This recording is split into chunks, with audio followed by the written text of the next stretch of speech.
L'idée de ce livre, c'est de prendre conscience qu'on a un patrimoine, que individuellement, on ne va pas sauver les glaciers, mais que c'est à l'échelle de la Terre que les décisions doivent être prises. Et avec nous, en ce mardi, dans C'est quoi votre truc, c'est Sylvain Coutran. Bonjour Sylvain. Bonjour Guillaume. Bonjour Sylvain, alors c'est quoi votre truc ? Alors mon truc, c'est l'étude des glaciers en général, l'étude des glaciers au cours des temps, l'impact de ces glaciers sur le paysage des Alpes notamment, et l'avenir du climat, l'avenir de ces glaciers. Alors, vous avez sorti la réédition du livre Atlas des glaciers disparus. Je vous invite à venir le voir en live vidéo sur radiomontblanc.fr et sur notre application. Un très très beau livre. Félicitations pour cette réédition.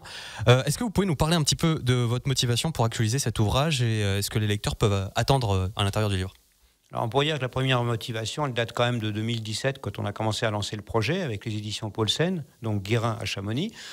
C'était accueilli très favorablement, mais l'idée c'était quand même de montrer que les glaciers étaient à l'origine du paysage qui nous entoure, et notamment ici dans les vallées des Alpes. Alors, j'ai parlé de 10 glaciers à peu près, j'ai plus exactement le nombre en tête, mais c'est pas très grave. 10 glaciers remarquables avec leur évolution au cours des temps géologiques, mais surtout, ces dernières années, il a eu beaucoup de succès. Il était épuisé l'année dernière déjà. Donc la direction de Paulsen s'est dit on va essayer de le republier ce bouquin parce qu'on a des chances d'en vendre encore. Mais moi j'avais beaucoup d'espoir de le réactualiser, c'est-à-dire de remettre les données actuelles, les données du climat, les données notamment celles du GIEC et en comparaison avec le retrait des langues glaciaires aujourd'hui qui s'est vraiment accéléré depuis 5, 6, 7 ans. Et alors, vous pouvez donc le voir en live vidéo. Ce livre, il est quand même assez gros, mais à l'intérieur, en fait, il y a plein d'illustrations. Il y a des reconstitutions visuelles, en fait, des grands glaciers alpins disparus, ou même de ce que les glaciers étaient à l'époque. Alors, quelles ont été vos découvertes majeures que vous avez faites grâce aux études faites pour le livre ? Alors, c'est pas nécessairement grâce aux études pour le livre, mais c'est grâce à mes études que j'ai retranscrites de façon beaucoup plus simple dans le livre. C'était des études qui datent de l'époque où je faisais ma thèse, en fait. On retrouve des tas de traces des glaciers partout, sous forme de blocs erratiques, notamment. Vous allez sur les flancs du Jura, vous avez des blocs erratiques qui viennent... Des grosses pierres, en fait. Des grosses pierres. Ouais. Bloc erratique, c'est le bloc qui erre, par définition, qui n'a rien à faire ici. Ouais. Et on a des quantités industrielles de blocs de granit sur les flancs du Jura, à 1100 mètres d'altitude. Il y a de très beaux alpages, et en ligne directe de la vallée du Rhône. Et donc c'est vrai que ces pierres, des fois, même quand on va en randonnée, on se dit mais pourquoi il y a des grosses pierres comme ça ? Pourtant il n'y a pas de falaise à côté. C'est les glaciers qui à l'époque les avaient transportés. C'était la grande interrogation au 19e siècle. On se demandait d'où venaient ces blocs. Et puis c'est comme ça qu'est né ce qu'on appelle la théorie glaciaire. Alors le massif du Mont Blanc, il est connu pour ses magnifiques glaciers. Aujourd'hui, ils sont au moins au-dessus de 1500 mètres d'altitude, voire plus. Mais avant, ils étaient jusqu'à Lyon. C'est grâce à eux qu'il existe les vallées telles que nous connaissons aujourd'hui, si je résume bien. Alors ça, c'est très vieux. Jusqu'à Lyon, c'est 40 000 ans à peu près. 30 000, 40 000 ans, 20 000 ans, les glaciers du Mont Blanc arrivaient vers Annemasse, Genève. Ouais. Le glacier du Rhône arrivait à Genève. Et après, les glaciers se sont retirés progressivement, par étapes successives. On a des étapes dans la vallée de l'Arbre, on a des étapes à Marigné, à La Roche-sur-Foron. Et puis, depuis 10 000 ans, les glaciers, 10, 11 000, ont à peu près le même volume qu'on leur connaît aujourd'hui, avec des hauts et des bas. Des périodes où les glaciers réavancent de quelques 2 km, par exemple, ou reculent de 2 ou 3 km. C'est le cas de la mer de glace. Et on a beaucoup de témoins de ces épisodes chauds, notamment des bois retrouvés dans les moraines. Les moraines, c'est des accumulations que les glaciers ont laissées latéralement ou au front. Et à la mer de glace, on retrouve beaucoup de bois qui nous montrent qu'à l'âge du bronze, par exemple, ou à l'époque romaine, il y a 2000 ans, la mer de glace était sans aucun doute plus courte qu'aujourd'hui. C'est passionnant, donc tout ça c'est dans l'ouvrage de Sylvain Coutran que vous pouvez retrouver. Il est glaciologue et géomorphologue, ça s'appelle Atlas des glaciers disparus. C'est sorti aux éditions Paulsen Guérin. Alors justement, on parlait de la mer de glace. Tous ces glaciers ont donc énormément reculé, comme vous le disiez, depuis environ 10-20 000 ans avec le réchauffement climatique. Est-ce que la mer de glace sera dans une prochaine réédition de l'Atlas des glaciers disparus ? Tout dépend à quelle époque on la réédite. Quoique la mer de glace, c'est un glacier qui va, dans sa partie terminale, disparaître sur 1 ou 2 ou 3 km, c'est possible. Il restera sans aucun doute des glaciers au-dessus de 3500, voire 4000 mètres. Mais si on s'en tient aux scénarios qui sont envisagés par le GIEC, donc une communauté scientifique reconnue à l'échelle de la planète, on est dans une phase de réchauffement qui pourrait atteindre 2-3 degrés dans les 60-80 ans. Autrement dit, si les températures à l'échelle de la Terre gagnent 2 degrés, c'est systématiquement le double dans les massifs alpins. Massifs montagneux, on prend 4 degrés si on prend 2 degrés sur Terre.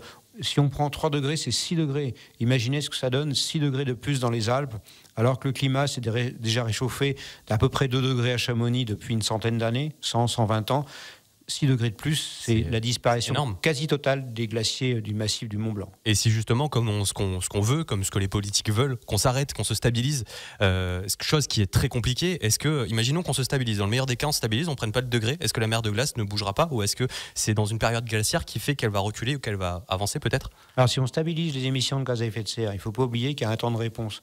Actuellement, on a une composition de l'atmosphère qui est largement supérieure à ce qu'elle était il y a encore 100 ans, dans une période normale interglaciaire. On est entre deux glaciations. On ne va pas exprimer les chiffres, c'est exprimé en ppm, mais en gros, on est passé à 400, on devrait être à 300 ppm.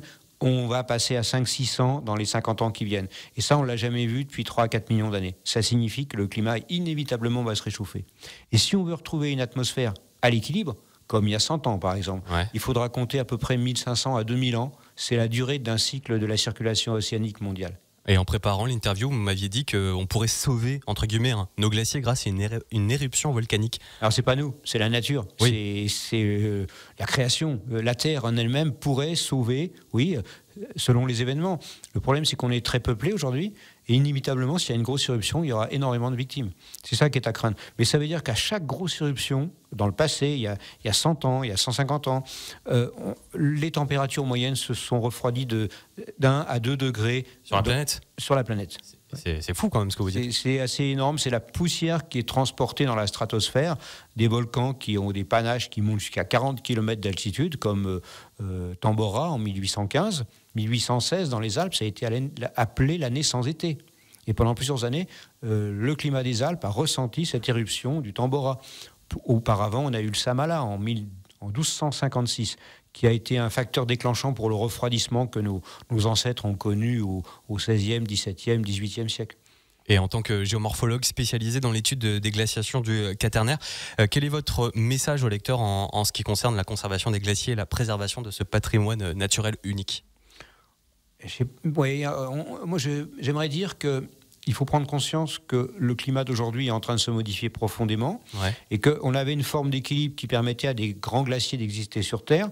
Des grands glaciers comme les grandes calottes glaciaires comme l'Antarctique vont être déstabilisés, inévitablement. Ça ne va pas être dans les 10-20 ans. C'est sur plusieurs centaines d'années, voire milliers d'années. On ne le verra pas, nous, personnellement. On ne le verra pas. Mais par contre, on pourrait voir les glaciers des Alpes reculer de plusieurs kilomètres. Et l'idée de ce livre, c'est de prendre conscience qu'on a un patrimoine, qu'individuellement, on ne va pas sauver les glaciers, mais que c'est à l'échelle de la Terre que les décisions doivent être prises.